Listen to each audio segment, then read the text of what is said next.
ਸਤਿ ਸ਼੍ਰੀ ਅਕਾਲ। ਤੁਸੀਂ ਪੰਜਾਬਿਸਤਾਨ ਟੀਵੀ ਦੇਖ ਰਹੇ ਹੋ। ਮੈਂ ਤੁਹਾਡੇ ਨਾਲ ਸੁਖਵਿੰਦਰ ਸਿੰਘ, ਮੇਰੇ ਨਾਲ ਡਾਕਟਰ ਸੁੰਦਰ ਸ਼ਾਮ ਦੀਪਤੀ ਮੌਜੂਦ ਨੇ। ਅਸੀਂ ਗੱਲਬਾਤ ਕਰਾਂਗੇ ਕੋਰੋਨਾ ਵਾਇਰਸ ਦੇ ਨਵੇਂ ਸਟ੍ਰੋਨ ਬਾਰੇ, ਨਵੇਂ ਲੱਛਣਾਂ ਬਾਰੇ ਤੇ ਉਹਦੇ ਸਮੱਸਿਆ ਦਾ ਹੱਲ ਕਿੱਦਾਂ ਹੋ ਸਕਦਾ। ਸਾਰੇ ਸਵਾਲ ਜਿੰਨੇ ਕੋਰੋਨਾ ਵਾਇਰਸ ਦੇ ਨਾਲ ਜੁੜੇ ਨੇ, ਟੀਕਾ ਲਗਵਾਉਣਾ ਚਾਹੀਦਾ ਜਾਂ ਨਹੀਂ ਲਗਵਾਉਣਾ ਚਾਹੀਦਾ, ਕਿੰਨੇ ਦਿਨਾਂ 'ਚ ਕੋਰੋਨਾ ਤੁਹਾਡੇ ਸਰੀਰ 'ਚੋਂ ਬਾਹਰ ਨਿਕਲ ਜਾਂਦਾ, ਉਹ ਸਭ ਦੇ ਉੱਤੇ ਅਸੀਂ ਗੱਲਬਾਤ ਕਰਾਂਗੇ। ਡਾਕਟਰ ਸਾਹਿਬ, ਤੁਹਾਡਾ ਸਵਾਗਤ ਹੈ ਪੰਜਾਬਿਸਤਾਨ ਟੀਵੀ ਤੇ।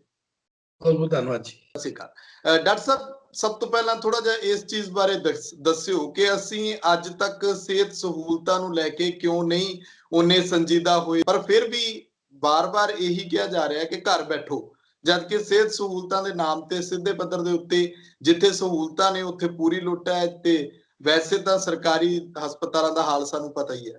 ਵਿਸ਼ਵ ਸਿਹਤ ਸੰਸਥਾ WHO ਜਿਹਨੇ ਪਿਛਲੇ ਸਾਲ ਇਸ ਨੂੰ ਗਲੋਬਲ ਐਮਰਜੈਂਸੀ ਡਿਕਲੇਅਰ ਕੀਤਾ ਸੀਗਾ। ਦੇਖੋ, ਗੱਲ ਹੈਗੀ ਹੈ ਕਿ ਇਸ ਨੂੰ ਪੂਰੇ ਪਰਿਪੇਖ ਵਿੱਚ ਸਮਝਣ ਦੀ ਲੋੜ ਹੈਗੀ ਹੈ। ਅਸੀਂ ਇਸ ਬਿਮਾਰੀ ਦੇ ਨਾਲ ਪਿਛਲੇ ਲਗਭਗ 1.5 ਸਾਲ ਤੋਂ ਜੂਝ ਰਹੇ ਹੈਗੇ ਆ ਤੇ ਇਹ ਇਸ ਕਰਕੇ ਅਸੀਂ ਮਤਲਬ ਕਿ ਜੇ ਚਾਹੁੰਦੇ ਤਾਂ ਅਸੀਂ ਇਸ ਆਪਣੇ ਪਿਛਲੇ 1 ਸਾਲ ਤੋਂ ਹੀ ਇਸ ਬਿਮਾਰੀ ਨੂੰ ਮਤਲਬ ਕਿ ਨਜਿੱਠਣ ਵਾਸਤੇ ਕੋਈ ਕੁਝ ਸਿੱਖ ਸਕਦੇ ਸੀਗੇ। ਜੇ ਅਸੀਂ ਮਤਲਬ ਕਿ ਦੇਖੀਏ ਤਾਂ 2-3 ਗੱਲਾਂ ਬਿਲਕੁਲ ਸਾਫ਼ ਨੇ। ਭਾਵੇਂ ਅਸੀਂ ਕਹੀਏ ਸਾਨੂੰ ਬਿਮਾਰੀ ਸਮਝ ਨਹੀਂ ਆਈ, ਹਜੇ ਤੱਕ ਸਾਨੂੰ ਪਤਾ ਨਹੀਂ ਚੱਲ ਰਿਹਾ, ਕਈ ਤਰ੍ਹਾਂ ਦੇ ਮਲਬੂਸੇ ਪਾਏ ਜਾ ਸਕਦੇ ਨੇ, ਪਰ 2-3 ਗੱਲਾਂ ਬੜੀਆਂ ਕਲੀਅਰ ਨੇ, ਪਹਿਲੇ ਦਿਨ ਤੋਂ ਹੀ ਕਲੀਅਰ ਨੇ। ਇੱਕ ਤਾਂ ਇਹ ਹੈਗੀ ਕਿ ਇਹ ਜਿਹੜਾ ਵਾਇਰਸ ਹੈਗਾ, ਇੱਕ ਵਾਇਰਸ ਅਸੀਂ ਸਾਰੇ ਜਾਣਦੇ ਵੀ ਵਾਇਰਸ ਹੈਗਾ। ਆਪਾਂ ਇਹ ਨਹੀਂ ਕਹਿੰਦੇ ਕਿ ਬਿਮਾਰੀ ਨਹੀਂ ਹੈ, ਕੋਈ ਡਰਾਮਾ ਹੈਗਾ, ਇਸ ਤਰ੍ਹਾਂ ਦੀ ਗੱਲ ਨਹੀਂ ਹੈਗੀ। ਵਾਇਰਸ ਹੈਗਾ, ਇਹਦੀ ਸ਼ਕਲ ਆਪਾਂ ਪਹਿਚਾਨੀ ਹੈਗੀ ਹੈ। ਅੱਜ ਬੱਚੇ ਨੂੰ ਪਤਾ ਹੈਗਾ ਕਿ ਉਹ ਗੋਲ ਇੱਕ ਬਾਲ ਜੀ ਹੈ ਜਿਹਦੇ ਉੱਤੇ ਕੰਡੇ ਉਗੇ ਹੋਏ ਹੈਗੇ ਨੇ। ਸਾਰਿਆਂ ਨੂੰ ਉਸ ਬੱਚੇ ਨੂੰ ਉਹਦੀ ਸ਼ਕਲ ਦਾ ਪਤਾ ਹੈਗਾ ਬਈ ਵਾਇਰਸ ਹੈਗਾ। ਇਹ ਅਟੈਕ ਕਰਦਾ ਹੈਗਾ ਸਾਡੇ ਸਾਹ ਪ੍ਰਣਾਲੀ ਦੇ ਉੱਤੇ। ਨੱਕ ਤੋਂ ਸ਼ੁਰੂ ਹੁੰਦਾ ਹੈਗਾ, ਫਿਰ ਗਲੇ ਵਿੱਚ ਜਾਂਦਾ ਹੈਗਾ, ਫਿਰ ਸਾਹ ਨਲੀ ਹੈਗੀ ਹੈ, ਫਿਰ ਫੇਫੜੇ ਹੈਗੇ ਨੇ। ਇਹਦਾ ਮਤਲਬ ਕਿ ਹਰੇਕ ਵਾਇਰਸ ਦਾ ਇੱਕ ਖਾਸ ਥਾਂ ਹੁੰਦਾ ਹੈਗਾ ਸਰੀਰ ਦੇ ਵਿੱਚ। ਕਿਸੇ ਦਾ ਪੇਟ ਵਿੱਚ ਚਲਾ ਜਾਂਦਾ ਹੈ, ਕੋਈ ਲੀਵਰ 'ਚ ਚਲਾ ਜਾਂਦਾ ਹੈ, ਕੋਈ ਬ੍ਰੇਨ ਵਿੱਚ ਚਲਾ ਜਾਂਦਾ ਹੈਗਾ। ਇਹਦਾ ਮਤਲਬ ਕਿ ਸਾਹ ਪ੍ਰਣਾਲੀ ਹੈਗਾ। ਇਹ ਦੂਜੀ ਗੱਲ ਹੈਗੀ ਹੈ। ਤੀਜੀ ਗੱਲ ਜਿਹੜੀ ਹੈਗੀ ਹੈ, ਉਹ ਵਿਸ਼ਵ ਸਿਹਤ ਸੰਸਥਾ ਨੇ ਪਿਛਲੇ ਸਾਲ ਹੀ ਕਹੀ ਸੀ ਵੀ ਇਸ ਦੀ ਫੈਲਣ ਦੀ ਰਫ਼ਤਾਰ ਤੇਜ਼ ਹੈਗੀ ਹੈ, ਪਰ ਇਹ ਬਹੁਤ ਜ਼ਿਆਦਾ ਘਾਤਕ ਨਹੀਂ ਹੈਗਾ। ਇਹ ਅਸੀਂ ਪਿਛਲੇ ਸਾਲ ਇੱਕ ਗੱਲ ਜਾਣੀ ਹੈ। ਉਹ ਕਿਉਂ? ਆਪਣੇ ਕੋਲ ਆંકੜੇ ਹੈਗੇ ਨੇ। ਆਪਾਂ ਜੇ ਪਿਛਲੇ ਸਾਲ ਦੇ ਆંકੜਿਆਂ ਦੇ ਹਿਸਾਬ ਨਾਲ ਇਹ ਪ੍ਰੂਵ ਕਰਨਾ ਚਾਹੀਏ ਵੀ ਇਹ ਫੈਲਦਾ ਬਹੁਤ ਹੈਗਾ ਪਰ ਘਾਤਕ ਨਹੀਂ ਹੈਗਾ। 1 ਕਰੋੜ ਤੇ 20 ਲੱਖ ਮਤਲਬ ਕਿ ਕਹਿ ਰਹੇ ਆ ਸਾਡੇ ਪੋਜ਼ਿਟਿਵ ਕੇਸ ਆਏ ਪਿਛਲੇ ਸਾਲ। ਉਹਦੇ ਵਿੱਚੋਂ ਦੀ 80-85% ਲੋਕਾਂ ਨੂੰ ਪਤਾ ਹੀ ਨਹੀਂ ਵੀ ਉਹਨਾਂ ਨੂੰ ਇਹ ਹੋ ਕੇ ਹਟ ਗਿਆ, ਜਾਂ ਹੋਇਆ ਤਾਂ ਬਹੁਤ ਮਾਮੂਲੀ ਹੋਇਆ, ਹੱਡ ਪੈਰ ਟੁੱਟੇ, ਜਾਂ ਮਤਲਬ ਕਿ ਉਹਨਾਂ ਨੇ ਥੋੜੀ ਬਹੁਤੀ ਦਵਾਈ ਲਿੱਤੀ ਤੇ ਉਹ ਆਪਣੇ ਆਪ ਹੀ ਠੀਕ ਹੋ ਗਏ। 12-13% ਉਹ ਸੀਗੇ ਜਿਨ੍ਹਾਂ ਨੂੰ ਖਾਂਸੀ ਸੀਗੀ, ਜਿਨ੍ਹਾਂ ਨੂੰ ਬੁਖਾਰ ਵੀ ਚੜ੍ਹਦਾ ਸੀਗਾ, ਥਕਾਵਟ ਵੀ ਹੁੰਦੀ ਸੀਗੀ, ਉਹ ਡਾਕਟਰਾਂ ਕੋਲ ਗਏ, ਪੋਜ਼ਿਟਿਵ ਕੇਸ ਸੀਗੇ। ਤੇ ਪਿਛਲੇ ਸਾਲ ਸਾਨੂੰ ਬਹੁਤਾ ਪਤਾ ਵੀ ਨਹੀਂ ਸੀਗਾ ਤੇ ਡਰ ਵੀ ਬਹੁਤਾ ਸੀਗਾ ਤੇ ਅਸੀਂ ਉਹਨਾਂ ਸਾਰਿਆਂ ਨੂੰ ਦਾਖਲ ਕਰ ਲਿਆ।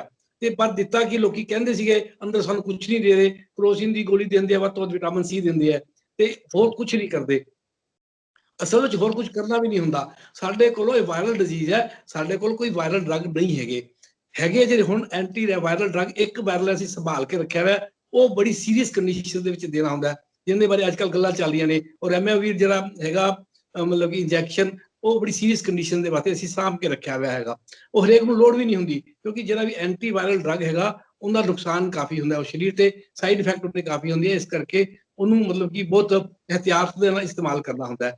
ਤੇ ਤੁਸੀਂ ਦੇਖੋ ਵੀ ਤਕਰੀਬਨ 4-5% ਲੋਕ ਸੀਗੇ ਜਿਨ੍ਹਾਂ ਨੂੰ ਹਸਪਤਾਲ ਵਿੱਚ ਲੋੜ ਪਈ, ਜਿਨ੍ਹਾਂ ਨੂੰ ਆਕਸੀਜਨ ਦੀ ਲੋੜ ਸੀਗੀ, ਜਿਨ੍ਹਾਂ ਨੂੰ ਵੈਂਟੀਲੇਟਰ ਦੀ ਲੋੜ ਸੀ। ਉਹਨਾਂ ਦੇ ਵਿੱਚੋਂ ਵੀ 3-3.5% ਲੋਕ ਠੀਕ ਹੋ ਗਏ।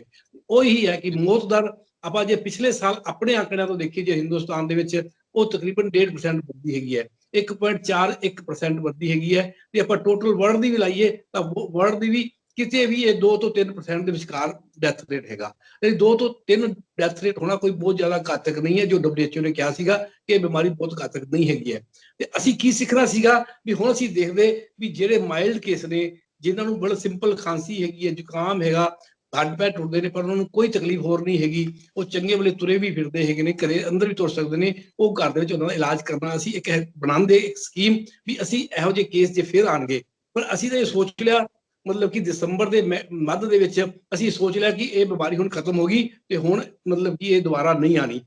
ਅਸੀਂ ਜਨਵਰੀ ਦੇ ਵਿੱਚ ਇੰਜੈਕਸ਼ਨ ਵੀ ਲੈ ਆਂਦਾ, ਫਿਰ ਸਾਨੂੰ ਹੋਰ ਮਤਲਬ ਕਿ ਇੱਕ ਪੱਕਾ ਹੋ ਗਿਆ ਵੀ ਹੁਣ ਇਹ ਬਿਮਾਰੀ ਤਾਂ ਖਤਮ ਹੋ ਗਈ। ਜਦੋਂ ਕਿ ਫਰਵਰੀ ਦੇ ਮੱਧ ਦੇ ਵਿੱਚ ਕਈ ਮੈਡੀਕਲ ਡਾਕਟਰਾਂ ਨੇ ਇਹ ਕਹਿਣਾ ਸ਼ੁਰੂ ਕਰਤਾ ਵੀ ਇਹਦੇ ਕੇਸ ਆਣੇ ਸ਼ੁਰੂ ਹੋ ਗਏ ਨੇ, ਹੋਰ ਕੇਸ ਆਣੇ ਸ਼ੁਰੂ ਹੋ ਗਏ ਨੇ, ਥੋੜਾ ਜਿਹਾ ਅਸੀਂ ਮਤਲਬ ਕਿ ਹੁਣ ਇਹਤਿਆਤ ਵਰਤੀਏ। ਕਾਰਨ ਵੀ ਦੇਖੋ, ਫਰਵਰੀ ਦੇ ਵਿੱਚ ਮੱਧ ਦੇ ਵਿੱਚ ਕੇਸ ਆਣੇ, ਮਾਰਚ ਦੇ ਵਿੱਚ ਤੇ 15 ਮਾਰਚ ਤੱਕ ਕੇਸ ਵਧਣੇ, ਇੱਕ ਕਾਰਨ ਹੈਗਾ ਵੀ ਜਿਹੜੀ ਮਤਲਬ ਕਿ ਅਸੀਂ ਦੇਖ ਰਹੇ ਕਿ ਮੌਸਮ ਦੀ ਤਬਦੀਲੀ ਹੈਗੀ ਹੈ, ਇਹ ਨੈਚੁਰਲੀ ਉਹ ਤਬਦੀਲੀ ਹੈਗੀ ਹੈ। ਮੈਂ ਪਹਿਲਾਂ ਵੀ ਕਿਹਾ ਸੀਗਾ ਤੇ ਕਈ ਥਾਵਾਂ ਤੇ ਲਿਖਿਆ ਵੀ ਹੈਗਾ ਵੀ ਦੇਖੋ ਸਾਡਾ ਰਾਤ ਦਾ ਤੇ ਦੁਪਹਿਰ ਦਾ ਜਿਹੜਾ ਟੈਂਪਰੇਚਰ ਅੱਜ ਕੱਲ੍ਹ 20 ਡਿਗਰੀ ਦਾ ਫਰਕ ਹੈਗਾ। ਰਾਤ ਨੂੰ ਟੈਂਪਰੇਚਰ 15-16 ਹੁੰਦਾ ਹੈ, ਦਿਨੇ 35-36 ਚਲਾ ਗਿਆ ਹੈਗਾ ਇਸ ਵਕਤ। ਅਸੀਂ ਹਜੇ ਵੀ ਜੇ ਮਾੜਾ ਮੋਟਾ ਮੀਂਹ ਪੈ ਜੇ, ਜਿਹੜਾ ਕਿ ਇਸ ਸੀਜ਼ਨ ਵਿੱਚ ਹੁੰਦਾ ਹੀ ਹੈ ਥੋੜਾ ਬਹੁਤ, ਉਹਦੇ ਨਾਲ ਸਾਨੂੰ ਥੋੜੀ ਠੰਡ ਵੀ ਲੱਗਦੀ ਹੈ, ਕਾਂਬਾ ਵੀ ਲੱਗਦਾ ਹੈਗਾ, ਤੇ ਸਾਨੂੰ ਦੁਪਹਿਰ ਦਾ ਜਿਹੜੀ ਮੌਸਮ ਹੈ 30-35 ਡਿਗਰੀ ਟੈਂਪਰੇਚਰ ਉਹ ਵੀ ਸਹਿਣਾ ਪੈ ਰਿਹਾ ਹੈਗਾ। ਅਸੀਂ ਸਾਰੇ ਗਰਮ ਕੱਪੜੇ ਸਾਂਭੇ ਹੋਏ ਹੈ, ਕਿਸੇ ਦੇ ਕੋਲੋਂ ਵੀ ਕੋਈ ਮਾੜੀ ਮੋਟੀ ਜੈਕਟ ਵੀ ਬਾਹਰ ਨਹੀਂ ਰੱਖੀ ਹੋਈ। ਤਾਂ ਕਹਿਣ ਦਾ ਮਤਲਬ ਅਸੀਂ ਗਰਮੀ ਵਿੱਚ ਵੀ ਹੁੰਦੇ ਆ ਤੇ ਫਿਰ ਇੱਕੋ ਦਮ ਸ਼ਾਮ ਨੂੰ ਠੰਡ ਹੋ ਜਾਂਦੀ ਹੈ। ਤੇ ਉਹ ਜਿਹੜਾ ਮੌਸਮ ਹੈਗਾ ਇਹ ਨਜ਼ਲਾ ਜ਼ੁਕਾਮ ਦਾ ਮੌਸਮ ਅਸੀਂ ਕਹਿੰਦੇ, ਸਿੰਪਲ ਭਾਸ਼ਾ 'ਚ ਕਹੀਏ ਨੱਕ ਵਗਣਾ ਇੱਕ ਸਿੰਪਲ ਗੱਲ ਹੈਗੀ ਹੈ। ਜਦੋਂ ਇੰਨਾ ਅਸੀਂ ਮੌਸਮ ਦਾ ਟੈਂਪਰੇਚਰ ਦੇਖਾਂਗੇ ਤਾਂ ਵਾਇਰਸ ਸਾਡੇ ਆਲੇ ਦੁਆਲੇ ਹੈਗਾ, ਵਾਇਰਸ ਸਾਡੇ ਨੱਕ 'ਚ ਹੈਗਾ, ਉਹ ਆਮ ਤੌਰ ਤੇ ਉਂਝ ਤਕਲੀਫ ਨਹੀਂ ਦਿੰਦਾ। ਪਰ ਜਦੋਂ ਤੁਸੀਂ ਇਸ ਤਰ੍ਹਾਂ ਦਾ ਮਤਲਬ ਕਿ ਜ਼ੁਕਾਮ ਹੋਊਗਾ, ਜੇ ਉਹਦਾ ਟੈਸਟ ਕਰੋਗੇ ਤਾਂ ਪੋਜ਼ਿਟਿਵ ਆਣਾ ਹੀ ਆਣਾ ਹੈਗਾ। ਹੁਣ ਵੀ ਤੁਸੀਂ ਦੇਖ ਲਓ, ਅਸੀਂ ਦੇਖਦੇ ਹਾਂ ਕਿ ਬਹੁਤ ਜ਼ਿਆਦਾ ਕੇਸ ਵਧੇ ਹੋਏ ਨੇ। ਤੁਸੀਂ ਦੂਜੀ ਲਹਿਰ ਕਿਹਾ ਜਾ ਰਿਹਾ, ਠੀਕ ਹੈ, ਦੂਜੀ ਲਹਿਰ ਕਿਹਾ ਜਾ ਰਿਹਾ, ਹਜੇ ਵੀ ਇਹ ਗੱਲ ਹੁਣ ਤਾਂ ਸਰਕਾਰ ਵੀ ਮੰਨਦੀ ਹੈਗੀ ਹੈ, ਉਹ ਵੀ ਕਹਿ ਰਹੀ ਹੈ ਵੀ ਇਹ ਫੈਲਣ ਵਿੱਚ ਪਹਿਲੇ ਤੋਂ ਵੀ ਜ਼ਿਆਦਾ ਤੇਜ਼ ਹੈਗਾ, ਪਰ ਇਹ ਪਹਿਲੇ ਨਾਲੋਂ ਘੱਟ ਹੈਗਾ। ਹਜੇ ਡੈਥ ਰੇਟ ਇਸ ਦਾ ਬਹੁਤ ਘੱਟ ਹੈਗਾ ਪਿਛਲੇ ਸਾਲ ਦੇ ਮੁਕਾਬਲੇ ਤੋਂ ਵੀ, ਜਦੋਂ ਕਿ ਪਿਛਲੇ ਸਾਲ ਵੀ ਕੋਈ ਬਹੁਤ ਜ਼ਿਆਦਾ ਇਹ ਨਹੀਂ ਸੀਗਾ। ਤਾਂ ਇਹ ਸਾਰੀ ਸਿਚੁਏਸ਼ਨ ਤੋਂ ਸਾਨੂੰ ਸਾਹਮਣੇ ਰੱਖ ਕੇ ਸਿੱਖਣਾ ਚਾਹੀਦਾ ਸੀਗਾ ਤੇ ਸਾਨੂੰ ਇਹ ਮੰਨਣਾ ਚਾਹੀਦਾ ਸੀਗਾ ਵੀ ਅਸੀਂ ਇਹ ਬਿਮਾਰੀ ਜਿਹੜੀ ਹੈਗੀ ਹੈ ਇੰਨੀ ਛੇਤੀ ਨਹੀਂ ਜਾਊਗੀ।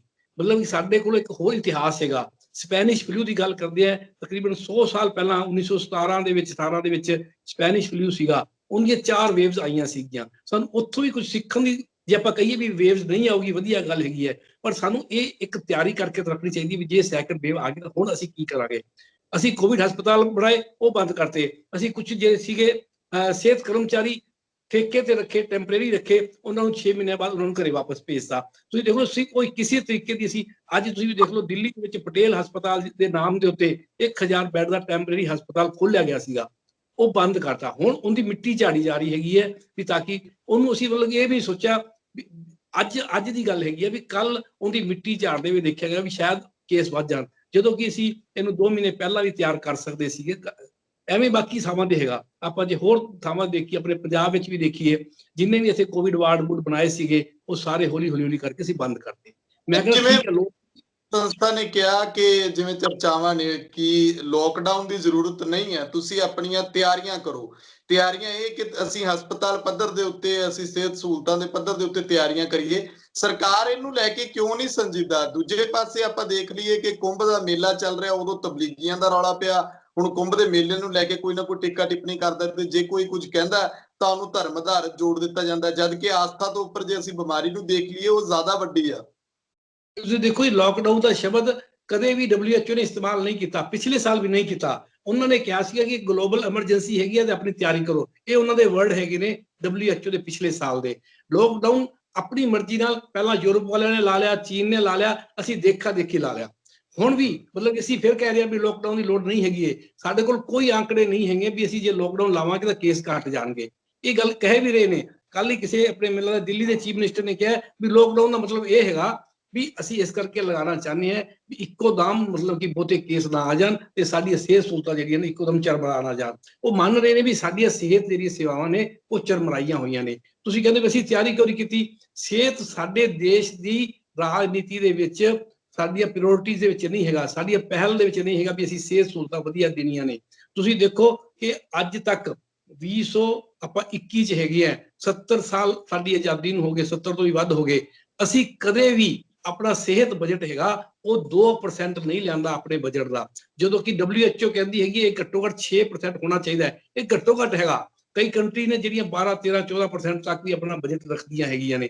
ਤਾਂ ਅਸੀਂ ਉੱਥੋਂ ਅੰਦਾਜ਼ਾ ਲਗਾ ਸਕਦੇ ਹਾਂ ਕਿ ਸਾਡੀਆਂ ਜਿਹੜੀਆਂ ਸਿਹਤ ਸਹੂਲਤਾਂ ਹੈਗੀਆਂ ਨੇ, ਸਰਕਾਰ ਦੀ ਕੋਈ ਉਹਨਾਂ ਦੇ ਵਿੱਚ ਪ੍ਰਾਇੋਰਟੀ ਨਹੀਂ ਹੈ ਵੀ ਇਹ ਪਹਿਲ ਦੇ ਆਧਾਰ ਤੇ ਮਤਲਬ ਕਿ ਅਸੀਂ ਉਹਨੂੰ ਕਰੀਏ। ਹੁਣ ਵੀ ਤੁਸੀਂ ਦੇਖੋ ਪਿਛਲਾ ਸਾਲ ਅਸੀਂ ਲਗਾ ਲਿਆ, ਆਪਣਾ ਦੇਖ ਲਿਆ ਵੀ ਸਾਡੀਆਂ ਸਿਹਤ ਸੇਵਾਵਾਂ ਕਿਹੋ ਜਿਹੀਆਂ ਨੇ। ਸਾਡੇ ਕੋਲ ਵੈਂਟੀਲੇਟਰ ਨਹੀਂ ਹੈਗੇ, ਸਾਡੇ ਕੋਲ ICU ਨਹੀਂ ਹੈਗੇ, ਸਾਡੇ ਕੋਲ ਆਕਸੀਜਨ ਨਹੀਂ ਹੈਗੀ, ਬਹੁਤ ਕੁਝ ਅਸੀਂ ਦੇਖ ਲਿਆ। ਹੁਣ ਇਸ ਸਾਲ ਦਾ ਜਿਹੜਾ ਬਜਟ 21 ਦੇ ਵਿੱਚ ਪੇਸ਼ ਕੀਤਾ ਗਿਆ ਹੈਗਾ, ਉਹਨੂੰ ਸਾਨੂੰ ਲੱਗਦਾ ਹੈਗਾ ਕਿ ਉਹ ਬਹੁਤ ਵੱਡਾ ਬਜਟ ਉਹਨਾਂ ਨੇ ਕਿਹਾ ਹੈਗਾ ਵੀ 137% ਵਧਾਤਾ ਪਿਛਲੇ ਸਾਲਾਂ ਨਾਲੋਂ। 137% ਵਧਾਣਾ ਇਹ ਇਕਨੋਮਿਕ ਦੀ ਟਰਮ ਹੈਗੀ, ਮੈਥਮੈਟਿਕ ਟਰਮ ਹੈਗੀ, ਆਮ ਬੰਦੇ ਨੂੰ ਸਮਝ ਨਹੀਂ ਆਉਂਦੀ। ਪਰ ਜੇ ਤੁਸੀਂ ਉਹਦਾ ਬ੍ਰੇਕਅਪ ਦੇਖੋ, ਉਹਦੇ 35,000 ਹੈਗਾ ਸਿਰਫ ਵੈਕਸੀਨੇਸ਼ਨ ਦੇ ਟੀਕੇ ਵਾਸਤੇ। ਇਹ ਕਿਉਂ ਮਤਲਬ ਕਿ ਕਰੋਸਿਨ ਦੇ ਆਪਣੇ ਕਰੋਨਾ ਦੇ ਟੀਕੇ ਵਾਸਤੇ 35,000 ਵੱਖਰਾ ਰੱਖਿਆ, ਇਹਨੂੰ ਸਿਹਤ ਬਜਟ ਵਿੱਚ ਕਿਉਂ ਨਹੀਂ ਰੱਖਿਆ? ਅਸੀਂ ਹੋਰ ਵੀ ਟੀਕੇ ਲਗਾਉਂਦੇ ਆ, ਕਦੇ ਪੋਲੀਓ ਦਾ ਬਜਟ ਵੱਖਰਾ ਨਹੀਂ ਰੱਖਿਆ, ਕਦੇ ਅਸੀਂ ਹੋਰ MR ਦਾ ਬਜਟ ਨਹੀਂ ਰੱਖਿਆ, ਹੋਰ ਅਸੀਂ ਕਿੰਨੇ ਟੀਕੇ ਬੱਚਿਆਂ ਨੂੰ ਲਗਾਉਂਦੇ ਆ, ਕਦੇ ਬਜਟ ਵੱਖਰਾ ਕਿਉਂ ਰੱਖਿਆ? ਇਹ 35,000 ਕਰੋੜ ਰੁਪਇਆ ਵੱਖਰਾ ਰੱਖਣਾ ਇਹ ਸਰਕਾਰ ਦੀ ਇੱਕ ਹੋਰ ਨੀਅਤ ਦੱਸਦਾ ਹੈਗਾ ਵੀ ਅਸੀਂ ਇਹ 35,000 ਰੁਪਇਆ ਸਿਰਫ ਟੀਕੇ ਦੇ ਖਰਚ ਕਰਨਾ, ਜਿਹੜਾ ਆਪਾਂ ਦੇਖ ਵੀ ਰਹੇ ਹੈਗੇ ਆ, ਤੇ ਤਾਂ ਕਿ ਦੂਜੀ ਵਾਰੀ ਅਗਲੇ ਸਾਲ ਜੋ ਬਜਟ ਪੇਸ਼ ਕਰਨਗੇ ਇਹ 35,000 ਰੁਪਇਆ ਚੁੱਪ ਚਾਪੀ ਨੂੰ ਬਾਹਰ ਕੱਢ ਦੇਣਗੇ ਤੇ ਫਿਰ ਕਹਿਣਗੇ ਕਿ ਅਸੀਂ ਜਿੰਨਾ ਪਿਛਲਾ ਬਜਟ ਸੀਗਾ ਉਹਨਾਂ ਰੱਖਿਆ ਜਾਂ 10% ਵਧਾਇਆ ਹੈਗਾ। ਤੁਸੀਂ ਜੇ ਦੇਖੋ ਸਹੀ ਮਾਇਨੇ ਵਿੱਚ family health and family welfare ਦਾ ਜਿਹੜਾ ਬਜਟ ਹੈ ਇਸ ਸਾਲ ਦਾ ਉਹ ਪਿਛਲੇ ਸਾਲ ਦੇ ਬਰਾਬਰ ਹੀ ਹੈ, ਕਿਤੇ 5% ਵੀ ਉਹ ਜਿਹੜਾ ਹੈਗਾ ਉਹ ਵਧਿਆ ਵਾ ਨਹੀਂ ਹੈਗਾ। ਤੇ ਅਸੀਂ ਦੇਖ ਸਕਦੇ ਹਾਂ ਕਿ ਅਸੀਂ ਕਿਵੇਂ ਸੇਧ ਹੋਤਾ। ਦੂਜੀ ਹੋਰ ਗੱਲ ਹੈਗੀ ਹੈ ਜੋ ਸਾਨੂੰ ਪਿਛਲੇ ਸਾਲ ਤੋਂ ਸਿੱਖਣਾ ਚਾਹੀਦਾ, ਜਿਹੜਾ ਤੁਸੀਂ ਸ਼ੁਰੂ ਦੇ ਵਿੱਚ ਆਪਣੀ ਗੱਲ ਵਿੱਚ ਕਿਹਾ ਸੀਗਾ ਵੀ ਘਰ ਦਾ ਇਲਾਜ ਦੀ ਗੱਲ ਆਪਾਂ ਕਰ ਰਹੇ ਹੈਗੇ ਆ। ਤੁਸੀਂ ਦੇਖੋ ਵੀ ਸਾਡੇ ਕੋਲੋਂ ਹਿੰਦੁਸਤਾਨ ਦੇ ਵਿੱਚ 1947 ਤੋਂ ਬਾਅਦ ਸਾਡੇ ਕੋਲ ਇੱਕ ਬਹੁਤ ਵਧੀਆ ਇੱਕ ਪਲਾਨਿੰਗ ਦਿੱਤੀ ਸੀਗੀ ਸਰ ਜੋਸਫ ਪੋਰ ਨੇ। 1946 ਦੇ ਵਿੱਚ ਉਹਨੇ ਸਰਵੇ ਕਰਵਾਇਆ ਇੰਡੀਆ ਦਾ, ਤੇ ਇੰਡੀਆ ਦੇ ਆਧਾਰ ਤੇ ਉਹਨੇ ਕਿਹਾ ਵੀ ਸਾਨੂੰ 3 ਟਾਇਰ ਸਿਸਟਮ ਚਾਹੀਦਾ ਹੈਗਾ। ਪ੍ਰਾਇਮਰੀ ਹੈਲਥ ਕੇਅਰ ਦੇ ਵਿੱਚ ਇੱਕ ਪ੍ਰਾਇਮਰੀ ਹੈਲਥ ਸੈਂਟਰ, ਇੱਕ ਸੈਕੰਡਰੀ ਹੈਲਥ ਸੈਂਟਰ, ਇੱਕ tertiary health centre. Primary health centre ਜਿਹੜੇ ਸਾਡੇ ਪਿੰਡਾਂ ਦੇ ਵਿੱਚ ਹੈਗੇ ਨੇ ਜਾਂ ਉਸ ਤੋਂ ਵੀ ਥੱਲੇ ਅਸੀਂ ਦਾ ਸਬ ਸੈਂਟਰ ਵੀ ਬਣਾ ਲਏ, ਸਬ ਸੈਂਟਰ, ਫਿਰ ਪ੍ਰਾਇਮਰੀ ਹੈਲਥ ਸੈਂਟਰ, ਫਿਰ ਕਮਿਊਨਿਟੀ ਹੈਲਥ ਸੈਂਟਰ, ਤੇ ਫਿਰ ਸਾਡੇ medical college tertiary care hospital ਅਸੀਂ ਕਹਿੰਦੇ ਹੈਗੇ ਆ। ਤੁਸੀਂ ਹੁਣ ਦੇਖ ਲਓ ਵੀ ਇਹ ਸਾਰੇ ਜਿਹੜੇ ਨੇ ਪ੍ਰਾਇਮਰੀ ਕੇਅਰ ਦੇ ਉੱਤੇ ਹੁਣ ਸਾਡੇ ਕੋਲ ਕੇਸ ਆ ਰਹੇ ਨੇ। ਸਾਡਾ ਪ੍ਰਾਇਮਰੀ ਹੈਲਥ ਸੈਂਟਰ ਜਿਹੜਾ ਹੈਗਾ ਜਾਂ ਕਮਿਊਨਿਟੀ ਹੈਲਥ ਸੈਂਟਰ ਜਿਹੜਾ ਹੈਗਾ ਉਹ ਉਹਨਾਂ ਦੇ ਉੱਤੇ ਕਿਤੇ ਵੀ ਕੋਈ ਇੰਤਜ਼ਾਮ ਨਹੀਂ ਹੈਗਾ ਵੀ ਜੇ ਕਿਸੇ ਪਿੰਡ ਦੇ ਜਾਂ ਉਸ ਦੇ ਘੱਟੋ ਘੱਟ 25 30 40 ਕਿਲੋਮੀਟਰ ਦੇ ਘੇਰੇ ਵਿੱਚੋਂ ਦੀ ਕਿਸੇ ਨੂੰ ਕਰੋਨਾ ਹੋ ਜੇ, ਕਿ ਉਹ ਸੀਰੀਅਸ ਹੋ ਜੇ ਤਾਂ ਉਹਨੂੰ ਉੱਥੇ ਰੱਖ ਕੇ ਆਕਸੀਜਨ ਲਾਈ ਜਾ ਸਕੇ। ਉਹ ਸਾਡੇ ਕੋਲ ਇੰਤਜ਼ਾਮ ਨਹੀਂ ਹੈਗਾ। ਅਸੀਂ ਸਰਕਾਰੀ ਇਹਦੇ ਵਿਚਾਲੇ ਜਦੋਂ ਆਪਾਂ ਪ੍ਰਾਈਵੇਟ ਹਸਪਤਾਲਾਂ ਦੀ ਲੁੱਟ ਦੀ ਗੱਲ ਕਰਦੇ ਆ, ਮੇਰੇ ਵੀ ਧਿਆਨ ਵਿੱਚ ਆਇਆ ਪਿਛਲੇ ਕੁਝ ਦਿਨਾਂ ਦੇ ਵਿੱਚ ਮੈਂ ਵੀ ਪ੍ਰਾਈਵੇਟ ਹਸਪਤਾਲਾਂ ਦੇ ਨਾਲ ਰਾਬਤਾ ਕਾਇਮ ਕਰਕੇ ਪਤਾ ਕੀਤਾ ਕਿ ਆਖਿਰਕਾਰ ਚੱਲ ਕੀ ਰਿਹਾ ਕਰੋਨਾ ਦੇ ਨਾਮ ਦੇ ਉੱਤੇ। ਇੱਕ ਦਿਨ ਦੀ ਬੈੱਡ ਦੀ ਕੀਮਤ ਜਿਹੜੀ ਹੈ ਆਕਸੀਜਨ ਵਗੈਰਾ ਉਹ ਅਲੱਗ ਖਰਚੇ ਪਾ ਪੂ ਕੇ ਤਕਰੀਬਨ ਕੋਈ 10,000 ਕੋਈ 15,000 ਇੱਥੋਂ ਸ਼ੁਰੂ ਹੁੰਦਾ। ਸਰਕਾਰੀ ਹਸਪਤਾਲਾਂ ਤੋਂ ਲੋਕ ਕਹਿੰਦੇ ਅਸੀਂ ਡਰਦੇ ਜਾਂਦੇ ਨਹੀਂ, ਜੇ ਪ੍ਰਾਈਵੇਟ ਵੱਲ ਨੂੰ ਜਾਂਦੇ ਆ ਤਾਂ ਪ੍ਰਾਈਵੇਟ ਦੇ ਵਿੱਚ ਲੁੱਟ ਹੈ, ਫਿਰ ਲੋਕ ਵਿਚਾਰੇ ਘਰਾਂ ਦੇ ਵਿੱਚ ਹੀ ਮਰਨ ਲਈ ਮਜਬੂਰ ਨੇ। ਇਹਨੂੰ ਕਿੱਦਾਂ ਦੇਖਦੇ ਹੋ ਕਿ ਪ੍ਰਾਈਵੇਟ ਹਸਪਤਾਲਾਂ ਦੀ ਲੁੱਟ ਦੇ ਪਿੱਛੇ ਸਰਕਾਰ ਦਾ ਕਿਵੇਂ ਹੱਥ ਹੈ? ਸਰਕਾਰ ਕਿਉਂ ਨਹੀਂ ਇਹਨੂੰ ਕੰਟਰੋਲ ਕਰਦੀ? ਤੁਸੀਂ ਦੇਖੋ ਆਪਣੀ ਜਿਹੜੀ ਨੈਸ਼ਨਲ ਹੈਲਥ ਪਾਲਿਸੀ ਹੈਗੀ ਸਾਡੀ, ਜਦੋਂ ਮੈਂ ਤੁਹਾਨੂੰ ਗੱਲ ਕਰ ਰਿਹਾ ਵੀ ਜਦ ਤੁਸੀਂ ਪ੍ਰਾਇਮਰੀ ਹੈਲਥ ਕੇਅਰ ਤੇ ਸਹੂਲਤਾਂ ਨਹੀਂ ਦੇਣੀਆਂ, ਕਮਿਊਨਿਟੀ ਹੈਲਥ ਕੇਅਰ ਤੇ ਸਹੂਲਤਾਂ ਨਹੀਂ ਦੇਣੀਆਂ, ਪੇਸ਼ੈਂਟ ਉੱਥੇ ਜਾਊਗਾ ਹੀ ਨਹੀਂ। ਸਾਡੀ ਚਲੋ ਮੈਂ ਇੱਥੋਂ ਕਹਿੰਦਾ ਕਿ ਮੈਡੀਕਲ ਕਾਲਜ ਅੰਮ੍ਰਿਤਸਰ ਹੈ, ਪਟਿਆਲੇ ਹੈ, ਫਰੀਦਕੋਟ ਹੈ, ਇਹ ਟਰਸ਼ਰੀ ਕੇਅਰ ਹਸਪੀਟਲ ਨੇ। ਆਪਾਂ ਇੱਥੋਂ ਤੱਕ ਵੀ ਕਹਿ ਸਕਦੇ PGI ਹੈਗਾ। ਜੇ ਉੱਥੇ ਦਾ ਤੁਸੀਂ ਕਿੰਨਾ ਕੁ ਭਾਰ ਸਹਿ ਸਕਦੇ ਹੈਗੇ ਨੇ, ਤਾਂ ਉੱਥੇ ਵੀ ਪੂਰੀਆਂ ਸਹੂਲਤਾਂ ਫਿਰ ਵਾਰ ਨਹੀਂ ਹੈਗੀਆਂ। ਜੇ ਮੰਨ ਲਓ ਕਿ ਸਾਡੇ ਕੋਲੋਂ 12 ICU ਬੈੱਡ ਨੇ ਤੇ 12 ICU ਬੈੱਡ ਭਰੇ ਹੋਏ ਹੈਗੇ ਨੇ, ਤਾਂ ਮਤਲਬ ਕਿ ਇਹਦਾ ਮਤਲਬ ਹੈ ਕਿ ਜਿਹੜਾ ਮਰੀਜ਼ ਉੱਥੇ ਆਊਗਾ ਤਾਂ ਉਹ ਉੱਥੋਂ ਦੀ ਬਾਹਰੋਂ ਬਾਹਰ ਹੀ ਕਿਤੇ ਹੋਰ ਚਲਾ ਜਾਊਗਾ। ਤੇ ਫਿਰ ਉੱਥੇ ਜਾ ਕੇ ਜਿਹੜੀ ਫਿਰ ਉਹ ਲੋਕੀ ਕਹਾਣੀਆਂ ਸੁਣਦੇ ਨੇ ਵੀ ਉੱਥੇ ਜਾ ਕੇ ਜਿਹੜਾ ਹੈਗਾ ਪ੍ਰੋਪਰ ਸਾਨੂੰ ਕੇਅਰ ਨਹੀਂ ਮਿਲਦੀ। ਫਿਰ ਉਹ ਡਰਦਾ ਪਿਆ, ਉਹ 12 ਬੈੱਡਾਂ ਵਾਸਤੇ ਵੀ ਨਹੀਂ ਆਉਂਦਾ। ਗਰੀਬ ਤੋਂ ਗਰੀਬ ਆਦਮੀ ਆਉਂਦਾ ਹੈਗਾ ਜਿਹੜਾ ਹੋਰ ਬਾਹਰ ਨਹੀਂ ਜਾ ਸਕਦਾ। ਜੇ ਤੁਸੀਂ ਗੱਲ ਕੀਤੀ 15,000 16,000 ਰੁਪਏ ਦੀ, ਤੁਸੀਂ ਦੇਖੋ ਵੀ ਪੰਜਾਬ ਦੇ ਵਿੱਚ ਵੀ ਤੇ ਪਿਛਲੇ ਸਾਲ ਜੋ ਮੈਨੂੰ ਪਤਾ ਹੈਗਾ ਵੀ ਦਿੱਲੀ ਦੇ ਵਿੱਚ ਵੀ ਇਹਨਾਂ ਨੇ ਆਪ ਇੱਕ ਐਡਵਾਈਜ਼ਰੀ ਜਾਰੀ ਕੀਤੀ, ਸਰਕਾਰ ਨੇ ਕੀਤੀ ਕਿ ਪ੍ਰਾਈਵੇਟ ਹਸਪਤਾਲ ਵੀ ਜੇ ਕੱਲੀ ਆਕਸੀਜਨ ਲੱਗੂਗੀ ਤਾਂ 8,000 ਰੁਪਇਆ ਬੈੱਡ ਲੈਣਗੇ, ਜੇ ਵੈਂਟੀਲੇਟਰ ਲੱਗਿਆ ਤਾਂ 12,000 ਰੁਪਇਆ ਬੈੱਡ ਮਤਲਬ ਕਿ ਪਰ ਡੇ ਲੈਣਗੇ। ਇਹ ਗੱਲਾਂ ਮਤਲਬ ਕਿ ਤੁਸੀਂ ਸਰਕਾਰ ਹੀ ਉਹਨਾਂ ਨੂੰ ਇਹ ਗਾਈਡਲਾਈਨਸ ਦੇ ਰਹੀ ਹੈ, ਅਪਰੂਵ ਕਰ ਰਹੀ ਹੈ ਵੀ ਇੰਨੇ ਪੈਸੇ ਤੁਸੀਂ ਲੈ ਸਕਦੇ ਹੋ। ਇੱਕ ਤਾਂ ਉਹਨਾਂ ਨੂੰ ਤਰੀਕਾ ਮਿਲ ਜਾਂਦਾ ਹੈਗਾ, ਪਰ ਹਰੇਕ ਕੋਲੋਂ ਆਪਣਾ ਇੱਕ ਹੋਰ ਵੱਖਰਾ ਢੰਗ ਹੁੰਦਾ ਹੈਗਾ। ਫਿਰ ਉਹ ਜਿਹੜਾ ਡਾਕਟਰ ਜਾ ਰਿਹਾ ਹੈਗਾ ਉਹਨੂੰ ਮਿਲਣ ਦੇ ਵਾਸਤੇ, ਜਿਹੜਾ ਉਹਦੀ ਹਾਲ ਪੁੱਛਣ ਜਾ ਰਿਹਾ ਹੈਗਾ ਤਾਂ ਉਹਦੇ ਉਹ ਵੱਖਰੇ ਵੱਖਰੇ ਪੈਸੇ, ਨਰਸ ਜਾ ਰਹੀ ਹੈ ਨਰਸ ਦੇ ਵੱਖਰੇ ਪੈਸੇ, ਤੇ ਹੋਰ ਜਿਹੜੇ ਉਹਨਾਂ ਦੇ ਨਿੱਕੇ ਨਿੱਕੇ ਜਿਹੜੇ ਖਰਚੇ ਖੁਰਚੇ ਪਾ ਕੇ ਤੇ ਉਹ ਜਿਹੜੇ ਨੇ ਹੁਣ ਉਹਦੇ ਪਤਾ ਨਹੀਂ ਉਹ ਕਮਰੇ ਦੇ ਪੈਸੇ ਅਗਲੇ ਕਹਿਣਗੇ ਜੇ ਕਮਰੇ ਦੇ ਪੈਸੇ ਨਹੀਂ ਪਾਏ ਹੋਏ, ਕਮਰੇ ਦੇ ਪਰ ਡੇ ਵੱਖਰੇ ਪੈਸੇ ਲਵਾਂਗੇ। ਤਾਂ ਕਹਿਣ ਦਾ ਮਤਲਬ ਤੁਸੀਂ ਇੱਕ ਰਾਹ ਖੋਲ ਦਿੰਦੇ ਹੋ, ਆਪ ਹੀ ਅਪਰੂਵ ਕਰ ਰਹੇ ਹੋ ਉਹਨਾਂ ਨੂੰ, ਜਦੋਂ ਕਿ ਚਾਹੀਦਾ ਹੈਗਾ ਕਿ ਜੇ ਤੁਹਾਡੇ ਕੋਲ ਇੰਤਜ਼ਾਮ ਨਹੀਂ ਹੈਗਾ ਪ੍ਰਾਈਵੇਟ ਹਸਪਤਾਲਾਂ ਵਾਲਿਆਂ ਨੂੰ ਕਹੋ ਵੀ ਤੁਸੀਂ ਇਹਨਾਂ ਨੂੰ ਰੱਖੋ, ਇਹਨਾਂ ਨੂੰ ਸਾਂਭੋ, ਤੇ ਜਿੰਨਾ ਤੁਹਾਡਾ ਬਿੱਲ ਬਣੇਗਾ ਅਸੀਂ ਦਿਆਂਗੇ। ਜੇ ਅਸੀਂ ਚਾਹੁੰਦੇ ਹਾਂ ਵੀ ਸਰਕਾਰ ਇੰਨੀ ਚਿੰਤਾ ਹੈਗੀ ਹੈ ਉਹ ਇਹਦੀ ਸੱਚ ਹੈਗੀ ਹੈ, ਤੇ ਗੱਲ ਸਾਫ਼ ਹੈਗੀ ਹੈ। ਜੇ ਤੁਸੀਂ ਸਰਕਾਰੀ ਸਿਸਟਮ ਨੂੰ ਕਮਜ਼ੋਰ ਕਰੋਗੇ ਤਾਂ ਪ੍ਰਾਈਵੇਟ ਸਿਸਟਮ ਆਪਣੇ ਆਪ ਹੀ ਉਸ ਦੇ ਵਿੱਚ ਤਾਕਤ ਆ ਜਾਂਦੀ ਹੈਗੀ ਹੈ। ਸਿੱਖਿਆ ਵਿੱਚ ਵੀ ਦੇਖ ਸਕਦੇ ਹੈਗੇ ਆ ਸਾਡੇ ਪ੍ਰਾਈਵੇਟ ਜਿਹੜੇ ਸਕੂਲ ਨੇ ਹਰ ਸਾਲ ਵੱਧਦੇ ਜਾਂਦੇ ਨੇ, ਹਰ ਸਾਲ ਵੱਧਦੇ ਜਾਂਦੇ ਨੇ, ਉਹਨਾਂ ਦੀ ਫੀਸਾਂ ਵਧੀ ਜਾਂਦੀਆਂ ਨੇ, ਉਹਨਾਂ ਦੇ ਨੰਬਰ ਵੱਧਦੇ ਜਾਂਦੇ ਨੇ। ਤੇ ਤੁਸੀਂ ਦੇਖੋ ਕਿ ਸਾਡੇ ਸਰਕਾਰੀ ਸਕੂਲ ਨੇ ਉਹ ਬੰਦ ਹੋਣ ਦੀ ਮਤਲਬ ਕਿ ਕਗਾਰ ਤੇ ਪਹੁੰਚ ਜਾਂਦੇ ਨੇ। ਅਸੀਂ ਹਰ ਸਾਲ ਦੇਖਦੇ ਹਾਂ ਐਤਕੀ 500 ਸਕੂਲ ਬੰਦ, ਐਤਕੀ 800 ਸਕੂਲ ਬੰਦ, ਕਿਉਂਕਿ ਬੱਚੇ ਨਹੀਂ ਆ ਰਹੇ। ਕਿਉਂਕਿ ਬੱਚੇ ਨਹੀਂ ਆ ਰਹੇ ਉੱਥੇ ਬੱਚੇ ਟੀਚਰ ਭੇਜਣ ਦਾ ਕੋਈ ਫਾਇਦਾ ਨਹੀਂ, ਖੋਲ੍ਹਣ ਦਾ ਕੋਈ ਫਾਇਦਾ ਨਹੀਂ। ਮੈਂ ਮਜ਼ਾਕ ਦੀ ਗੱਲ ਕਰਦਾ ਹਾਂ ਵੀ ਠੀਕ ਹੈ ਕਿ ਮੰਨ ਲਓ ਕਿ ਬੱਚੇ ਨਹੀਂ ਆ ਰਹੇ, ਤੁਸੀਂ ਪਿੰਡ ਦਾ ਸਰਵੇ ਕਰਾਓ ਕਿ ਉਸ ਪਿੰਡ ਵਿੱਚ ਬੱਚੇ ਪੈਦਾ ਹੋਣੇ ਬੰਦ ਹੋ ਗਏ। ਜੇ ਬੱਚੇ ਪੈਦਾ ਹੋਣੇ ਬੰਦ ਹੋ ਗਏ ਤਾਂ ਫਿਰ ਇਹਨਾਂ ਮਤਲਬ ਤਾਂ ਸਮਝ ਆਉਂਦਾ ਹੈਗਾ। ਪਰ ਜੇ ਬੱਚੇ ਪੈਦਾ ਹੋ ਰਹੇ ਨੇ, ਉਹ ਕਿਸੇ ਹੋਰ ਸਕੂਲ 'ਚ ਜਾ ਰਹੇ ਨੇ, ਤਾਂ ਇਹ ਤੁਹਾਡੇ ਵਿਵਸਥਾ ਦੇ ਉੱਤੇ ਪ੍ਰਸ਼ਨ ਚਿੰਨ੍ਹ ਲਗਾਉਂਦਾ ਹੈਗਾ ਵੀ ਇਹਨਾਂ ਮਤਲਬ ਤੁਹਾਡੇ ਕੋਲੋਂ ਉਹ ਵਿਵਸਥਾ ਨਹੀਂ ਹੈ ਕਿ ਮਾਂ ਪਿਓ ਨੂੰ ਯਕੀਨ ਹੋਵੇ ਉਹ ਆਪਣੇ ਬੱਚਿਆਂ ਨੂੰ ਉੱਥੇ ਸਕੂਲ 'ਚ ਭੇਜਣ। ਸੇਮ ਉਹੀ ਗੱਲ ਸਾਡੀ ਸਿਹਤ ਦੀ ਹੈਗੀ ਹੈ। ਜੇ ਸਿਹਤ ਸੇਵਾਵਾਂ ਸਾਡੇ ਸਰਕਾਰੀ ਪੱਧਰ ਤੇ ਨਿਚਲੇ ਤੋਂ ਨਿਚਲੇ ਪ੍ਰਾਇਮਰੀ ਹੈਲਥ ਸੈਂਟਰ ਤੋਂ, ਕਮਿਊਨਿਟੀ ਹੈਲਥ ਸੈਂਟਰ ਤੋਂ, ਸਿਵਲ ਹਸਪਤਾਲ, ਡਿਸਟ੍ਰਿਕਟ ਲੈਵਲ ਦੇ ਜਿਹੜੇ ਸਿਵਲ ਹਸਪਤਾਲ ਨੇ ਉਹ ਵੱਖਰੇ ਨੇ। ਅੰਮ੍ਰਿਤਸਰ ਦੇ ਸਿਵਲ ਹਸਪਤਾਲ ਵੱਖਰਾ ਹੈਗਾ, ਮੈਡੀਕਲ ਕਾਲਜ ਵੱਖਰਾ ਹੈਗਾ। ਇਹਨਾਂ ਦੋਵਾਂ ਦੇ ਵਿੱਚ ਵਧੀਆ ਸਹੂਲਤਾਂ ਹੋਣ, ਸਾਰਾ ਕੁਝ ਪ੍ਰੋਪਰ ਸਹੂਲਤਾਂ ਹੋਣ, ਜਿੰਨੀਆਂ ਚਾਹੀਦੀਆਂ ਨੇ ਉਨੀਆਂ ਸਹੂਲਤਾਂ ਹੋਣ। ਕੀ ਅਸੀਂ ਅੰਦਾਜ਼ਾ ਨਹੀਂ ਲਗਾ ਸਕਦੇ? ਅਸੀਂ ਆਪੇ ਅੰਦਾਜ਼ਾ ਲਾਦੇ ਆਉਣ ਵਾਲੇ ਸਮੇਂ ਦੇ ਵਿੱਚ ਇਹ ਕੇਸ ਹੋਰ ਵਧਣਗੇ। ਅਸੀਂ ਅੰਦਾਜ਼ਾ ਇਹ ਲਗਾ ਸਕਦੇ ਹਾਂ, ਅਸੀਂ ਇਹ ਵੀ ਤਾਂ ਲਗਾ ਸਕਦੇ ਹਾਂ ਨਾ ਵੀ ਆਉਣ ਵਾਲੇ ਸਮੇਂ ਦੇ ਵਿੱਚ ਇਹਨਾਂ ਦੇ ਵਿੱਚ ਸੀਰੀਅਸ ਐਨੇ ਹੋਣਗੇ, ਸਾਨੂੰ ਐਨੇ ਬੈੱਡ ਦੀ ਜ਼ਰੂਰਤ ਪਊਗੀ, ਐਨੇ ਵੈਂਟੀਲੇਟਰ ਦੀ ਜ਼ਰੂਰਤ ਪਊਗੀ, ਐਨੀ ਆਕਸੀਜਨ ਦੀ ਲੋੜ ਪਊਗੀ। ਅਸੀਂ ਇਹ ਅੰਦਾਜ਼ੇ ਭਵਿੱਖਬਾਣੀ ਕਰਨੀ ਮਨੁੱਖ ਨੂੰ ਆਉਂਦੀ ਹੈ, ਇਹ ਪਲੈਨਿੰਗ ਕਰਨੀ ਆਉਂਦੀ ਹੈ। ਅਸੀਂ ਅੰਦਾਜ਼ੇ ਲਗਾਉਂਦੇ ਹਾਂ ਤੇ ਤਿਆਰੀ ਉਸੇ ਹਿਸਾਬ ਨਾਲ ਹੀ ਹੁੰਦੀ ਹੈ। ਫਿਰ ਅਸੀਂ ਤਿਆਰੀ ਕਰੀਏ। ਇਹ ਨਹੀਂ ਹੁੰਦਾ ਕਿ ਸਾਡੇ ਕੋਲ 100 ਮਰੀਜ਼ ਖੜਾ ਹੋਵੇ ਐਮਰਜੈਂਸੀ ਦੇ ਵਿੱਚ ਤੇ ਅਸੀਂ ਹੁਣ ਬੈੱਡ ਲੱਭਦੇ ਫਿਰੀਏ। ਇਹ ਕੋਈ ਸਿਆਣਪ ਨਹੀਂ ਹੁੰਦੀ। ਇਹ ਮਨੁੱਖੀ ਮਤਲਬ ਕਿ ਜਿਹੜੀ ਸਿਆਣਪ ਦਾ ਇਹ ਕੋਈ ਇੰਡੀਕੇਟਰ ਨਹੀਂ ਹੈਗਾ। ਤਿਆਰੀ ਪਹਿਲਾਂ ਕਰਨੀ ਜਿਹੜੀ ਹੈ ਉਹੀ ਸਿਆਣਪ ਹੁੰਦੀ ਹੈ। ਬਿਲਕੁਲ ਬਿਲਕੁਲ। ਕੁੱਲ ਮਿਲਾ ਕੇ ਜਿਹੜਾ ਉਹ ਹਰ ਪਾਸੇ ਆਮ ਬੰਦੇ ਦਾ ਹੀ ਖੂਨ ਚੂਸਿਆ ਜਾ ਰਿਹਾ। ਜੇ ਉੱਧਰ ਜਾਂਦਾ ਤਾਂ ਮਰਦਾ, ਇੱਧਰ ਜਾਂਦਾ ਤਾਂ ਮਰਦਾ, ਘਰ ਬਹਿੰਦਾ ਤਾਂ ਵੀ ਉਹਨੂੰ ਕਿਤੇ ਨਾ ਕਿਤੇ ਮੌਤ ਨਜ਼ਰ ਆਉਂਦੀ ਹੈ। ਕਿਉਂਕਿ ਕਹਿਰ ਹੀ ਇੰਨਾ ਕਰੋਨਾ ਵਾਇਰਸ ਦਾ ਅਸੀਂ ਦੇਖ ਰਹੇ ਹਾਂ, ਲਗਾਤਾਰ ਕੇਸਾਂ ਦੀ ਗਿਣਤੀ ਵੱਧਦੀ ਹੈ। ਡਾਕਟਰ ਸਾਹਿਬ, ਸਮੱਸਿਆਵਾਂ ਤਾਂ ਹੈ ਨੇ, ਪਰ ਇਹਨਾਂ ਦਾ ਹੱਲ ਕੀ ਆ? ਕਰੋਨਾ ਵਾਇਰਸ ਦਾ ਹੱਲ ਕੀ ਹੈ? ਕਿਵੇਂ ਇਸ ਦੇ ਨਾਲ ਨਜਿੱਠਿਆ ਜਾ ਸਕਦਾ? ਕਿਉਂਕਿ ਲੋਕਡਾਊਨ ਤੁਸੀਂ ਕਹਿ ਰਹੇ ਹੋ ਕਿ WHO ਨੇ ਕਿਹਾ ਕਿ ਉਹ ਵੀ ਇਸ ਦਾ ਹੱਲ ਨਹੀਂ ਹੈਗਾ। ਤੇ ਫਿਰ ਸਰਕਾਰਾਂ ਜਿਹੜੀਆਂ ਨੇ ਲੋਕਡਾਊਨ ਦੇ ਵੱਲ ਲਗਾਤਾਰ ਵੱਧ ਰਹੀਆਂ। ਦਿੱਲੀ ਦੇ ਵਿੱਚ ਲੱਗਿਆ, ਚੰਡੀਗੜ੍ਹ 'ਚ ਲੱਗਿਆ ਵੀਕਐਂਡ ਲੋਕਡਾਊਨ ਵਗੈਰਾ। ਪੰਜਾਬ ਦੇ ਵਿੱਚ ਕਹਿੰਦੇ ਅੰਦਰ ਖਾਤੇ ਗੱਲਾਂ ਤਾਂ ਚੱਲ ਰਹੀਆਂ ਨੇ, ਪਰ ਉਹ ਕਹਿ ਰਹੇ ਨੇ ਕਿ ਹਾਲਾਂਕਿ ਇਹਦਾ ਕੋਈ ਹੱਲ ਨਹੀਂ। ਪਰ ਫਿਰ ਵੀ ਲੋਕ ਕਿਵੇਂ ਇਸ ਤੋਂ ਬਚਣ? ਲੋਕ ਆਪ ਕਿਵੇਂ ਇਹਦਾ ਇਲਾਜ ਕਰ ਲੈਣ? ਕਿਉਂਕਿ ਲੋਕਾਂ ਨੂੰ ਕੁਝ ਸਮਝ ਨਹੀਂ ਆ ਰਹੀ। ਥੋੜਾ ਜਿਹਾ ਖੰਘ ਨਿੱਛ ਹੁੰਦਾ, ਕੋਈ ਨਿੱਕਾ ਮੋਟਾ ਡਾਕਟਰ ਵੀ ਦਵਾਈ ਦੇ ਕੇ ਰਾਜੀ ਨਹੀਂ। ਅਗਲਾ ਕਹਿੰਦਾ ਜਾ ਕੇ ਤੁਸੀਂ ਕੋਵਿਡ ਦਾ ਟੈਸਟ ਕਰਾ ਲਓ। ਇਸੇ ਕਰਕੇ ਮੈਂ ਕਹਿੰਦਾ ਵੀ ਇਹ ਜਿਹੜਾ ਸਿਸਟਮ ਅਸੀਂ ਤੋੜਿਆ ਪਿਛਲੇ ਸਾਲ, ਅਸੀਂ ਮਤਲਬ ਕਿ ਇੰਨਾ ਡਰਾਤਾ ਕਿ ਹੁਣ ਤੁਸੀਂ ਦੇਖੋ ਕਿ ਮੈਂ ਇਹਨੂੰ ਕਹਿਣਾ ਵੀ ਇਹ ਜੇ ਸਾਡੇ ਕੋਲੋਂ ਵਰਡ ਕਰੋਨਾ ਨਾ ਹੁੰਦਾ ਤਾਂ ਇਹ ਸਿੰਪਲ ਵਾਇਰਲ ਫੀਵਰ ਸੀਗਾ। ਆਪਣੇ ਇਹ ਮੰਨ ਕੇ ਚੱਲੀਏ ਆਪਾਂ ਵੀ ਸਿੰਪਲ ਵਾਇਰਲ ਫੀਵਰ ਚੱਲਿਆ ਸੀਗਾ ਇਹਨਾਂ ਫਰਵਰੀ ਮਾਰਚ ਦੇ ਮਹੀਨਿਆਂ ਦੇ ਵਿੱਚ, ਅਪ੍ਰੈਲ ਦੇ ਵਿੱਚ। ਤੇ ਫਿਰ ਜੇ ਸਿੰਪਲ ਵਾਇਰਲ ਫੀਵਰ ਜਿਵੇਂ ਹਰ ਸਾਲ ਹੁੰਦਾ ਹੈ, ਜੇ ਹੁੰਦਾ ਤਾਂ ਮੈਂ ਮਹੱਲੇ 'ਚ ਰਹਿਣਾ, ਮੈਂ ਉੱਥੋਂ ਦੀ ਮੈਨੂੰ ਹੁੰਦਾ, ਮੈਂ ਸੜਕ ਤੱਕ ਜਾਂਦਾ, 4 ਮਤਲਬ ਕਿ ਕਦਮ ਪੁੱਟਦਾ ਤੇ ਮੈਨੂੰ ਕੋਈ ਨਾ ਕੋਈ ਇੱਕ RMP ਕੋਈ ਡਾਕਟਰ ਬੈਠਾ ਮੈਂ ਮਿਲ ਜਾਂਦਾ। ਮੈਂ ਉੱਥੋਂ ਦਵਾਈ ਲੈਣੀ ਸੀਗੀ, ਉਹਨੇ 2 ਦਿਨ ਦੀ ਦਵਾਈ ਦੇਣੀ ਸੀ, ਮੈਂ ਠੀਕ ਹੋ ਜਾਣਾ ਸੀਗਾ। ਹੁਣ ਬੰਦਾ ਮਤਲਬ ਕਿ ਉੱਥੇ ਜਾਂਦਾ ਵੈ ਡਰਦਾ। ਡਾਕਟਰ ਜਿਹੜਾ ਹੈਗਾ ਉਹ ਖਾਂਸੀ ਜ਼ੁਕਾਮ ਦਾ ਨਾਮ ਸੁਣਦੇ ਉਹਨੂੰ ਭਜਾ ਦਿੰਦਾ ਹੈਗਾ। ਯਾਨੀ ਕਹਿਣ ਦਾ ਮਤਲਬ ਅਸੀਂ ਜਿਹੜਾ ਸਿਸਟਮ ਸੀਗਾ ਉਹਨੂੰ ਡਰਾ ਕੇ ਉਹਨੂੰ ਆਪਣੇ ਇਸ ਜਿਹੜਾ ਸਿਹਤ ਸਿਸਟਮ ਦੇ ਵਿੱਚੋਂ ਬਾਹਰ ਕੱਢਤਾ। ਇਸ ਕਰਕੇ ਸਾਡਾ ਸਾਰਾ ਜ਼ੋਰ ਫਿਰ ਇਸ ਕਰਕੇ ਜਿਹੜਾ ਹੈਗਾ ਬੋਝ ਕਹਿ ਲਓ ਵੀ ਜਿਹੜਾ ਸਾਡਾ ਟਰਸ਼ਰੀ ਕੇਅਰ ਦੇ ਸਿਸਟਮ ਤੇ ਪੈ ਰਿਹਾ ਹੈਗਾ। ਸਾਡਾ ਪ੍ਰਾਇਮਰੀ ਸੈਕੰਡਰੀ ਦੋਵੇਂ ਜਿਹੜੇ ਨੇ ਜਾਂ ਉਹ ਤਿਆਰ ਨਹੀਂ ਹੈਗੇ ਜਾਂ ਉਹਨਾਂ ਨੂੰ ਡਰ ਕੇ ਉਹ ਉੱਥੇ ਮਰੀਜ਼ ਦੇਖਣ ਨੂੰ ਮਤਲਬ ਆਪਣੇ ਆਪ ਨੂੰ ਅੱਗੇ ਨਹੀਂ ਲੈਣਾ ਚਾਹੁੰਦੇ। ਉਹ ਆਪਣਾ ਕਲੀਨਿਕ ਬੰਦ ਕਰਨ ਦੀ ਜ਼ਰੂਰ ਸੋਚ ਸਕਦੇ ਹੈਗੇ ਨੇ। ਇਹ ਨਹੀਂ ਕਰ ਸਕਦੇ ਕਿ ਵੀ ਮੈਂ ਇੱਥੇ ਬੈਠਾ ਕਿਸੇ ਨੂੰ ਸੰਭਾਲਾਂ। ਤੇ ਇਹ ਦੇਖਣ 'ਚ ਆਇਆ ਹੈਗਾ, ਅੰਦਾਜ਼ੇ ਵੀ ਨੇ। ਹੁਣ ਅੱਜ ਦੇਖੋ ਜੀ 2 ਲੱਖ ਕੇਸ ਰੋਜ਼ ਆ ਰਿਹਾ ਹੈਗਾ ਪਿਛਲੇ 2-3 ਦਿਨਾਂ ਤੋਂ। ਇਹ ਅੰਦਾਜ਼ਾ ਹੈਗਾ ਜੇ 2 ਲੱਖ ਕੇਸ ਰੋਜ਼ ਆ ਰਿਹਾ, ਇਹ ਉਹ ਆ ਰਿਹਾ ਨਾ ਜਿਹਦਾ ਟੈਸਟ ਹੋ ਰਿਹਾ ਹੈਗਾ। ਇਹ ਟੈਸਟ ਕੀਤੇ ਪੋਜ਼ਿਟਿਵ ਕੇਸ ਨੇ। ਜੇ 2 ਲੱਖ ਕੇਸ ਆ ਰਹੇ ਨੇ ਤਾਂ ਆਪਾਂ ਨੂੰ ਅੰਦਾਜ਼ਾ ਲਗਾਉਣਾ ਚਾਹੀਦਾ ਕਿ 2-3 ਗੁਣਾ ਲੋਕ ਜਿਹੜੇ ਨੇ ਸਾਡੇ ਆਲੇ ਦੁਆਲੇ ਹੈਗੇ ਨੇ ਜਿਨ੍ਹਾਂ ਦੇ ਵਿੱਚ ਪੋਜ਼ਿਟਿਵ ਹੈਗਾ ਉਹ ਵਾਇਰਸ ਹੈਗਾ। ਪਰ ਉਹ ਅਸੀਂ ਇਹ ਵੀ ਅੰਦਾਜ਼ਾ ਲਗਾਉਂਦੇ ਹਾਂ ਦੂਜਾ ਵੀ ਜਿਹੜੇ 2 ਲੱਖ ਕੇਸ ਆ ਰਹੇ ਨੇ ਇਹਨਾਂ ਦੇ ਵਿੱਚੋਂ ਦੀ ਸੀਰੀਅਸ ਕਿੰਨੇ ਨੇ? ਕਿੰਨੇ ਤੁਸੀਂ ਸੜਕ ਤੇ ਮਤਲਬ ਕਿ ਖੜੇ ਹੋਏ ਬੰਦੇ ਦੇ ਉਹਨੇ ਮਾਸਕ ਨਹੀਂ ਪਾਇਆ ਤੇ ਤੁਸੀਂ ਉਹਦਾ ਟੈਸਟ ਕਰ ਲਿਆ ਜਾਂ ਉਹਨੂੰ ਫੜ ਕੇ ਲੈ ਗਏ ਤੇ ਉਹਦਾ ਟੈਸਟ ਕਰਵਾਤਾ।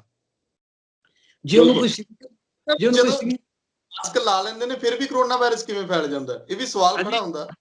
ਜੇ ਮਾਸਕ ਲਗਾ ਲੈਂਦੇ ਨੇ ਲੋਕ ਫਿਰ ਵੀ ਕਰੋਨਾ ਵਾਇਰਸ ਕਿਵੇਂ ਫੈਲ ਰਿਹਾ? ਮੈਂ ਇੱਥੇ ਗੱਲ ਬੜੀ ਜ਼ਿੰਮੇਵਾਰੀ ਨਾਲ ਕਹਿੰਦਾ ਕਿ ਮਾਸਕ ਜਿਹੜਾ ਹੈਗਾ ਨਾ ਕੋਈ ਬਹੁਤ ਵੱਡਾ ਹਥਿਆਰ ਨਹੀਂ ਹੈ ਕਰੋਨਾ ਵਾਇਰਸ ਨੂੰ ਰੋਕਣ ਵਾਲਾ। ਇਹ ਜਦੋਂ ਮਤਲਬ ਕਿ ਸਾਡੇ ਤੇ ਮੈਂ ਤਾਂ ਕਹਿੰਦਾ ਵੀ ਹਵਾ ਦੇ ਵਿੱਚ ਤਾਂ ਕੱਲ ਤੋਂ ਤਾਂ ਇਹ ਵੀ ਗੱਲਾਂ ਆਉਣ ਲੱਗ ਪਈਆਂ ਕਿ ਇਹ ਹਵਾ ਵਿੱਚ ਫੈਲਦਾ ਹੈਗਾ, ਹਵਾ ਰਾਹੀਂ ਫੈਲਦਾ ਹੈਗਾ।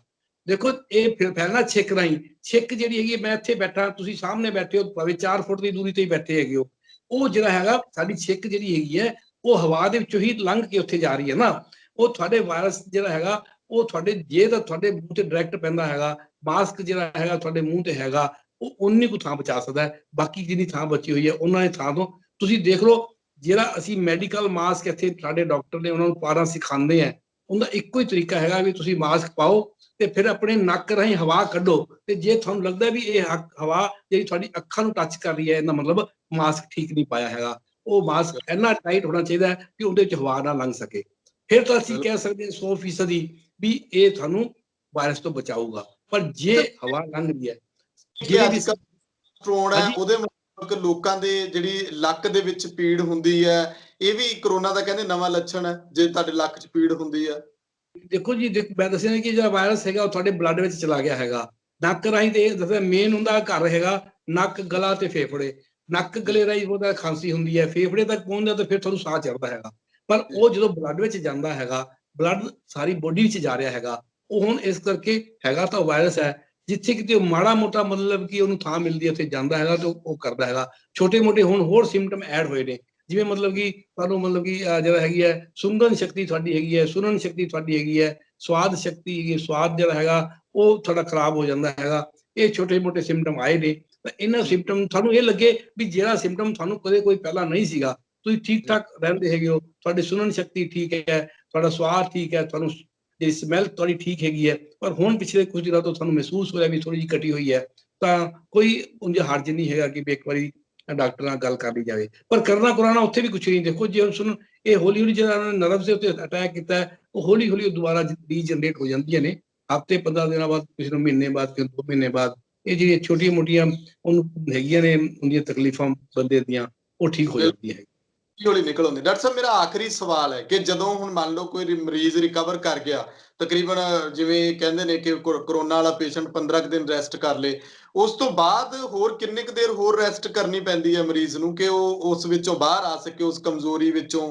ਜਾਂ ਉਹਨੂੰ ਕਿਹੜੀਆਂ-ਕਿਹੜੀਆਂ ਗੱਲਾਂ ਦਾ ਧਿਆਨ ਰੱਖਣਾ ਪੈਣਾ? ਜਿਵੇਂ ਕਈ ਵਾਰੀ ਕੋਈ ਆਊਟਡੋਰ ਚਲਾ ਜਾਂਦਾ, ਕੋਈ ਕਿਤੇ ਨਾ ਕਿਸੇ ਪ੍ਰੋਗਰਾਮ 'ਚ ਸ਼ਾਮਲ ਹੋਣ ਚਲਾ ਜਾਂਦਾ, ਘਰੇ ਬੈਠੇ-ਬੈਠਿਆਂ ਵੀ ਬੋਰ ਹੋ ਰਿਹਾ, ਮਤਲਬ ਕਿ ਕਿੰਨਾ ਕੁ ਚਿਰ ਹੋਰ ਆਰਾਮ ਕਰਨਾ ਪੈਂਦਾ? ਜਾਂ ਫਿਰ ਇੱਕ ਹੋਰ ਨਾਲ ਮੈਂ ਵੀ ਜੋੜਦਾ, ਇਹਦਾ ਵੀ ਜਵਾਬ ਦੇ ਦਿਓ ਕਿ ਕਰੋਨਾ ਵਾਇਰਸ ਦੁਬਾਰਾ ਚੈੱਕਅਪ ਕਰਾਉਣ ਦੀ ਜ਼ਰੂਰਤ ਹੁੰਦੀ ਹੈ ਜਾਂ ਨਹੀਂ ਹੁੰਦੀ? ਦੇਖੋ ਆਮ ਤੌਰ ਤੇ ਇਦਾਂ ਜਿਹੜਾ ਅਸੀਂ ਮਤਲਬ ਕਿ ਆਪਣੀ ਭਾਸ਼ਾ ਦੇ ਵਿੱਚ ਕਹਿੰਦੇ ਇਨਕੂਬੇਸ਼ਨ ਪੀਰੀਅਡ ਹੁੰਦਾ ਹੈਗਾ, ਇਹ ਬੋਡੀ ਦੇ ਵਿੱਚ ਤਕਰੀਬਨ ਮਤਲਬ ਕਿ 14 ਕੁ ਦਿਨ ਮਤਲਬ ਕਿ ਰਹਿੰਦਾ ਹੈਗਾ, ਤੇ 14 ਦਿਨਾਂ ਤੋਂ ਬਾਅਦ ਇਹ ਮਤਲਬ ਕਿ ਆਪਣੇ ਆਪ ਹੀ ਇੱਥੇ ਬੋਡੀ ਦੇ ਵਿੱਚ ਖਤਮ ਹੋ ਜਾਂਦਾ ਹੈਗਾ। 14 ਦਿਨਾਂ ਤੋਂ ਬਾਅਦ ਇਹ ਕਿਸੇ ਹੋਰ ਨੂੰ ਇਨਫੈਕਟ ਨਹੀਂ ਕਰ ਸਕਦਾ। ਪਰ ਦੇਖੋ ਕੋਈ ਵੀ ਬਿਮਾਰੀ ਹੈਗੀ, ਸਿੰਪਲ ਪੇਟ ਖਰਾਬ ਹੋ ਜੇ, ਤੁਹਾਨੂੰ ਦੋ ਦਿਨ ਮਤਲਬ ਕਿ ਤੁਹਾਨੂੰ 2-4 ਵਾਰੀ ਤੁਹਾਨੂੰ ਟਾਇਲਟ ਵਾਸਤੇ ਜਾਣਾ ਪਵੇ ਤਾਂ ਤੁਹਾਨੂੰ ਕਮਜ਼ੋਰੀ ਮਹਿਸੂਸ ਹੋਣ ਲੱਗ ਪੈਂਦੀ ਹੈਗੀ ਹੈ। ਤਾਂ ਇਸ ਕਰਕੇ ਕਮਜ਼ੋਰੀ ਹੋਣਾ ਤਾਂ ਕਿਸੇ ਵੀ ਬਿਮਾਰੀ ਨਾਲ ਜੁੜਿਆ ਹੋਇਆ ਹੈ। ਬਾਕੀ ਇਹ ਡਿਪੈਂਡ ਕਰਦਾ ਹੈਗਾ ਕਿ ਤੁਹਾਡਾ ਆਪਣਾ ਸਰੀਰ ਕਿਹੋ ਜਿਹਾ ਹੈ, ਤੁਹਾਡੇ ਸਰੀਰ ਦੇ ਅੰਦਰ ਜਿਹੜੀ ਹੈਗੀ ਹੈ ਬਿਮਾਰੀ ਨੂੰ ਸਾਂਭਣ ਦੀ ਤਾਕਤ ਕਿੰਨੀ ਹੈਗੀ ਹੈ, ਉਹਦੇ ਤੇ ਡਿਪੈਂਡ ਕਰਦਾ ਹੈ। ਕੋਈ ਹਫਤਾ ਕਮਜ਼ੋਰ ਰਹਿ ਸਕਦਾ, ਕੋਈ 2 ਦਿਨ ਕਮਜ਼ੋਰੀ ਲੈ ਕਰਕੇ ਤੇ ਆਪਣੇ ਕੰਮ ਤੇ ਵਾਪਸ ਆ ਸਕਦਾ, ਹੋ ਸਕਦਾ ਕਿਸੇ ਨੂੰ ਮਹੀਨਾ ਲੱਗ ਜਾਵੇ। ਇਸ ਕਰਕੇ ਉਸ ਤੋਂ ਬਾਅਦ ਤਾਂ ਸਿੰਪਲ ਉਹੀ ਹੈਗਾ ਕਿ ਆਪਣੀ ਬੋਡੀ ਨੂੰ ਕਮਜ਼ੋਰ ਕਰਨ ਤੋਂ ਰੋਕਣ ਦੇ ਵਾਸਤੇ ਅਸੀਂ ਕੁਝ ਜਿਹੜਾ ਖੁਰਾਕ ਦੇ ਵਾਸਤੇ ਖਾਸ ਤੌਰ ਤੇ ਪ੍ਰੋਟੀਨ ਦੀ ਗੱਲ ਹੈਗੀ ਹੈ, ਜਾਂ ਜਿਹੜੇ ਫਰੂਟਸ ਨੇ ਅਸੀਂ ਉਹਨਾਂ ਦੇ ਵੱਲ ਮਤਲਬ ਕਿ ਥੋੜਾ ਜਿਹਾ ਵੱਧ ਧਿਆਨ ਦੇ ਸਕਦੇ ਹਾਂ। ਲਾਲ ਤੇ ਪੀਲੇ ਰੰਗ ਦੇ ਜਿਹੜੇ ਫਰੂਟਸ ਤੇ ਸਬਜ਼ੀਆਂ ਨੇ ਉਹਨਾਂ ਦੇ ਵਿੱਚ ਜੇ ਵੈਸੇ ਮਤਲਬ ਕਿ ਅਸੀਂ ਕੋਈ ਲੈਣਾ ਤਾਂ ਮਲਟੀ ਵਿਟਾਮਿਨ ਹੈ, ਖਾਸ ਤੌਰ ਤੇ ਉਹਦੇ ਵਿੱਚ ਵਿਟਾਮਿਨ ਸੀ ਹੈ, ਉਹ ਲਿਆ ਜਾ ਸਕਦਾ ਹੈਗਾ। ਤੇ ਜਿਸ ਤਰ੍ਹਾਂ ਮੈਂ ਪਹਿਲਾਂ ਕਿਹਾ ਸੀ ਕਿ ਸ਼ੁਰੂ ਦੇ ਵਿੱਚ ਜਦੋਂ ਮਰੀਜ਼ ਦਾਖਲ ਹੁੰਦੇ ਸੀ ਤਾਂ ਉਹ ਕਹਿੰਦੇ ਸੀ ਕਿ ਸਾਨੂੰ ਕਰੋਸਿਨ ਦੇ ਰਿਹਾ ਤੇ ਵਿਟਾਮਿਨ ਸੀ ਦੇ ਰਿਹਾ, ਹੋਰ ਕੁਝ ਨਹੀਂ ਦੇ ਰਹੇ। ਤਾਂ ਵਿਟਾਮਿਨ ਸੀ ਹੈ, ਜ਼ਿੰਕ ਦੀਆਂ ਗੋਲੀਆਂ ਅੱਜ ਕੱਲ੍ਹ ਮਿਲਦੀਆਂ ਨੇ, ਜ਼ਿੰਕ ਤੇ ਵਿਟਾਮਿਨ ਸੀ ਦਾ ਕੰਬੀਨੇਸ਼ਨ ਵੀ ਮਿਲਦਾ ਹੈਗਾ, ਉਹਨੂੰ ਵੀ ਇਸਤੇਮਾਲ ਕੀਤਾ ਜਾ ਸਕਦਾ ਹੈਗਾ। ਤਾਂ ਇਹਦੇ ਨਾਲ ਥੋੜੀ ਜਿਹੀ ਕਮਜ਼ੋਰੀ ਹੈਗੀ ਹੈ, ਉਹ ਬੰਦਾ ਛੇਤੀ ਉਸ ਚੋਂ ਬਾਹਰ ਆ ਜਾਂਦਾ। ਤੁਰਤੇ ਜਿਵੇਂ ਪੁੱਛਿਆ ਸੀ ਕਿ ਦੁਬਾਰਾ ਕਰੋਨਾ ਵਾਇਰਸ ਚੈੱਕ ਕਰਵਾ ਲੈਣਾ ਚਾਹੀਦਾ ਉਹਦਾ ਟੈਸਟ? ਨਹੀਂ, 14 ਦਿਨਾਂ ਬਾਅਦ ਨੈਗੇਟਿਵ ਹੋ ਜਾਂਦਾ। ਅੱਗੇ ਜਿਵੇਂ ਸੀਗਾ ਨਾ ਵੀ ਤੁਸੀਂ 14 ਦਿਨਾਂ ਬਾਅਦ ਜਦੋਂ ਹਸਪਤਾਲ ਤੋਂ ਛੁੱਟੀ ਉਦੋਂ ਮਿਲੂਗੀ ਜਦੋਂ ਇਹ ਨੈਗੇਟਿਵ ਹੋ ਜਾਊਗਾ। ਤਾਂ ਹੁਣ ਮਤਲਬ ਕਿ ਇਹ ਹੁਣ ਆਪਾਂ ਨੂੰ ਪਤਾ ਲੱਗ ਗਿਆ ਵੀ ਸਾਡੀ ਅਜੇ ਪਿਛਲੇ ਸਾਲ ਦੇ ਤਜਰਬੇ ਤੋਂ ਵੀ 14 ਦਿਨਾਂ ਦੇ ਬਾਅਦ ਇਹ ਨੈਗੇਟਿਵ ਹੋ ਜਾਣਾ ਹੈਗਾ। ਤਾਂ ਇਸ ਕਰਕੇ ਨੈਗੇਟਿਵ ਹੋ ਫਿਰ ਕੀ ਕਰੋਨਾ ਵਾਲਾ ਜਿਹੜਾ ਉਹ ਟੀਕਾ ਵੈਕਸੀਨੇਸ਼ਨ ਹੈ ਉਹ ਫਿਰ ਉਹ ਮਰੀਜ਼ ਲਗਵਾ ਸਕਦਾ? ਹਾਂਜੀ, ਦੇਖੋ ਵੈਸੇ ਤਾਂ ਪਤਾ ਹੀ ਸਾਹਿਬ ਜੇ ਸਾਡੇ ਮੈਡੀਕਲ ਸਾਇੰਸ ਦੇ ਹਿਸਾਬ ਨਾਲ ਤਾਂ ਇਹ ਹੈਗਾ ਕਿ ਜਿਸ ਨੂੰ ਕਰੋਨਾ ਹੋ ਚੁੱਕਿਆ, ਪੋਜ਼ਿਟਿਵ ਹੁੰਦਾ, ਅਸੀਂ ਟੈਸਟ ਕਰਕੇ ਪੋਜ਼ਿਟਿਵ ਨਿਕਲਿਆ ਹੈਗਾ, ਉਹਨੂੰ ਵੈਸੇ ਲੋੜ ਨਹੀਂ ਹੈਗੀ। ਪਰ ਹੁਣ ਕਰੋਨਾ ਦੇ ਜਿਹੜੇ ਵੈਕਸੀਨ ਆਇਆ ਉਹ ਇਹ ਕਹਿ ਰਹੇ ਨੇ ਕਿ ਜਿਹੜੀ ਤੁਹਾਡਾ ਇਨਫੈਕਸ਼ਨ ਨਾਲ ਮਤਲਬ ਕਿ ਜਿਹੜੀਆਂ ਐਂਟੀਬੋਡੀਜ਼ ਬਣੀਆਂ ਨੇ ਉਹ ਬਹੁਤ ਜ਼ਿਆਦੀਆਂ ਨਹੀਂ ਹੁੰਦੀਆਂ ਜਿੰਨੀਆਂ ਲੋੜ ਹੁੰਦੀਆਂ ਨੇ, ਇਹ ਦੁਬਾਰਾ ਨਾ ਹੋ ਜੇ, ਇਸ ਕਰਕੇ ਮਤਲਬ ਕਿ ਲਗਾ ਲੈਣਾ ਚਾਹੀਦਾ। ਇਹਦੇ ਨਾਲ ਜਿਹੜਾ ਐਂਟੀਬੋਡੀ ਦਾ ਲੈਵਲ ਹੈਗਾ ਉਹ ਸਾਡਾ ਬਰਾਬਰ ਹੋ ਜਾਂਦਾ ਹੈਗਾ ਜਿੰਨਾ ਚਾਹੀਦਾ, ਇਸ ਕਰਕੇ। ਜੀ ਸ਼ੁਕਰੀਆ ਡਾਕਟਰ ਸਾਹਿਬ, ਬਹੁਤ ਬਹੁਤ ਧੰਨਵਾਦ ਸਾਨੂੰ ਸਮਾਂ ਦੇਣ ਲਈ।